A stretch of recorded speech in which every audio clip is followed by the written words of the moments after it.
Good evening and welcome to the channel's studios here in London with your international news around the world in 5. A Russian drone has slammed into a block of flats in eastern Kyiv, killing 6 people and wounding dozens of others during a wave of strikes throughout the Ukrainian capital. Meanwhile, Ukraine stepped up its attacks on Russia's oil infrastructure with drone strikes on one of its biggest export terminals on the Black Sea coast.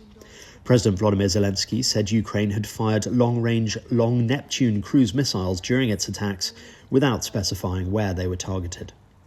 South African President Cyril Ramaphosa says there will be an investigation into the mysterious arrival of a chartered plane carrying 153 Palestinians from Gaza into the country. The group arrived at OR Tambo International Airport but were initially refused entry and were stuck on the plane for more than 10 hours as they did not have the customary departure stamps in their passports, according to local authorities. Most were eventually allowed in after intervention from a local charity. The circumstances of their departure from Gaza and travel to South Africa remain unclear. Israel has identified the hostage body returned by Hamas on Thursday as that of Meni Goddard, who was 73 when he was killed in the 7th of October attacks.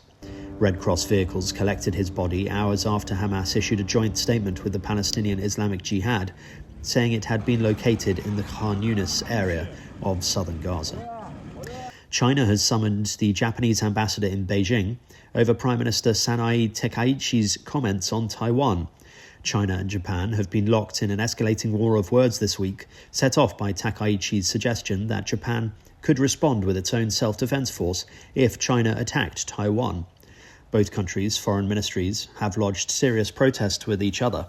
A Chinese diplomat also made a comment which some interpreted as a threat to behead Takaichi. Germany's coalition government has agreed a new military service plan to boost troop numbers following months of wrangling between political forces.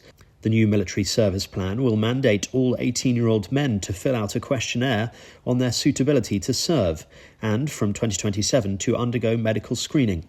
The decision comes as Berlin aims to create Europe's strongest conventional army. We're going to walk down to the Capitol, and I'll be there with you, and we fight.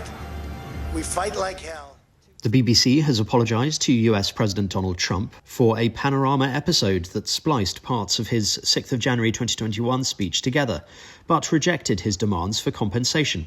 The corporation said the edit had given the mistaken impression that President Trump had made a direct call for violent action, and said it would not show the 2024 programme again.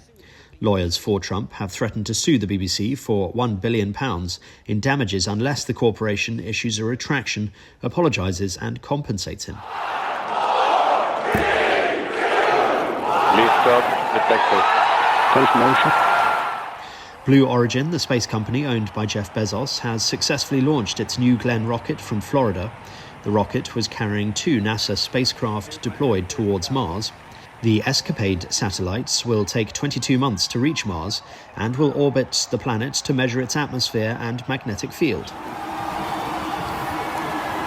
The reusable booster powering New Glenn also separated from the rocket's upper stage and touched down on a floating landing pad in the Atlantic Ocean in a successful first for Blue Origin. And a gold pocket watch recovered from the body of one of the richest passengers on the Titanic is expected to fetch £1 million at auction. No, please, Ida, get into the boat. No! We've been together for 40 years. Isidor Straus and his wife Ida, who both feature in the film Titanic, were among the more than 1,500 people who died when the vessel travelling from Southampton to New York went down.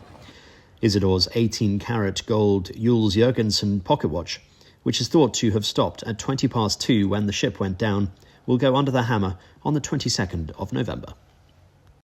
And that's your international news around the world in 5. Now back to the channel's studios in Lagos.